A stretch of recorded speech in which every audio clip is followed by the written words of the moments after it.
ابھی آپ کو براہ راست لیے چلیں گے، وزیر اعظم کے معاون خصوصی عطا تارڑ اس وقت نیوز کانفرنس کر رہے ہیں۔ روایت نہیں ہے قانونی طور پہ کہ اعلیٰ عدالتوں کے دروازے اس وقت کھٹکھٹائے جائیں۔ ہاں، جب آپ نے تکنیکی بنیادوں پہ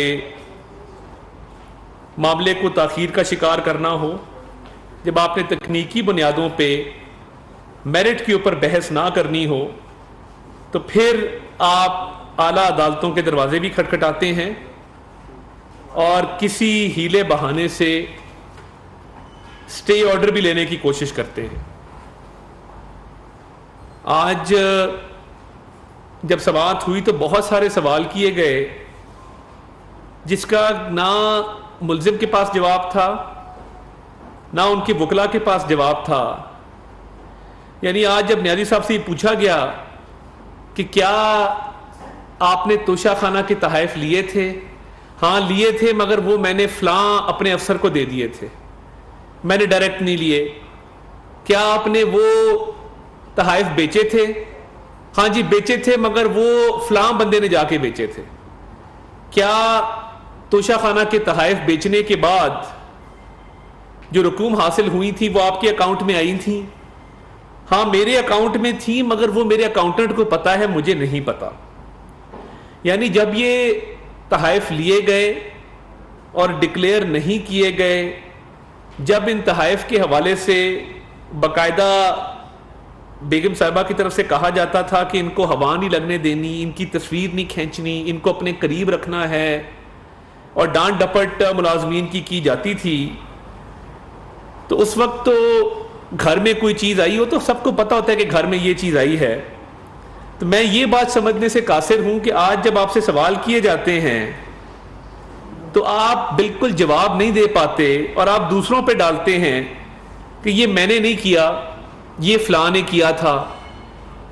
مجھے آج بڑا افسوس ہوا کہ روز قوم کو لیکچر دیتے ہیں دو یہ جھنڈے لگا کے دو گھنٹے کے لیے پیچھے جھنڈے لگائے ہوتے ہیں، قوم کو لیکچر دیا جا رہا ہوتا ہے اخلاقیات پہ، اپنے آپ کو مسلم امہ کا لیڈر ظاہر کیا جا رہا ہوتا ہے، بتایا جا رہا ہوتا ہے کہ چوری کیا ہوتی ہے، چور کون ہوتا ہے، ڈاکو کون ہوتا ہے، اس کی کیا ڈیفینیشن ہے، کیا تعریف ہے۔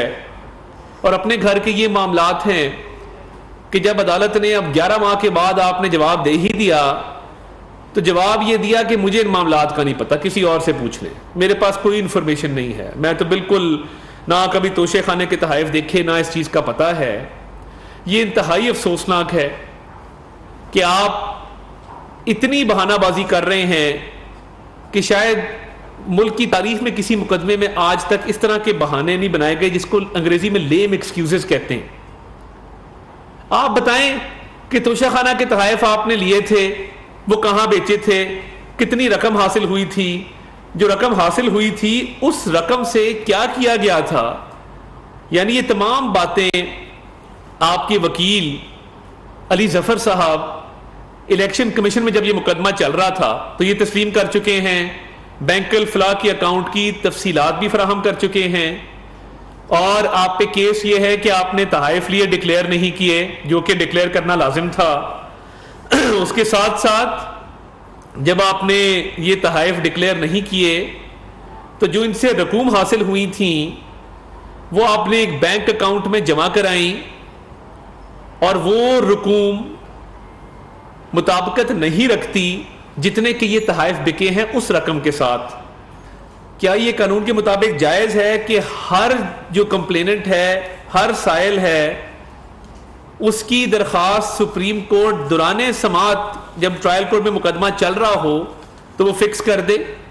میں نے آج تک ایسا نہیں دیکھا۔ اور یہ آؤٹ آف دا وے جا کے نمبر کیسے الاٹ ہوتا ہے؟ آپ کی میری درخواست جائے گی تو اس پہ نمبر الاٹ نہیں ہوگا۔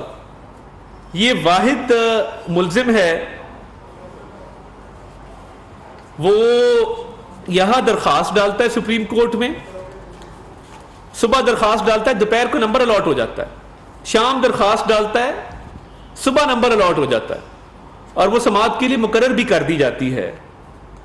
اور یہ جو سپریم کورٹ سے انہوں نے رجوع کیا ہے یہ اسلام آباد ہائی کورٹ کے انٹرم آرڈر کے خلاف کیا ہے، ایک عبوری آرڈر کے خلاف کیا ہے۔ کیا یہ سہولت تمام سائلین کو میسر ہے کہ وہ جو عبوری آرڈر آتا ہے یا عبوری حکم نامہ آتا ہے اس کے خلاف سپریم کورٹ سے رجوع کر سکیں اور 2 مرتبہ رجوع کر سکیں. تو میں بڑا حیران ہوں کہ یہ اتنی کوئک فوری انصاف کی جو سروس شروع کی گئی ہے. پہلے بھی سپریم کورٹ کی طرف سے یہ جسمانی ریمانڈ پر گرفتار تھے, طریقہ گرفتاری کو بہانہ بنا کے ان کو رہا کیا گیا.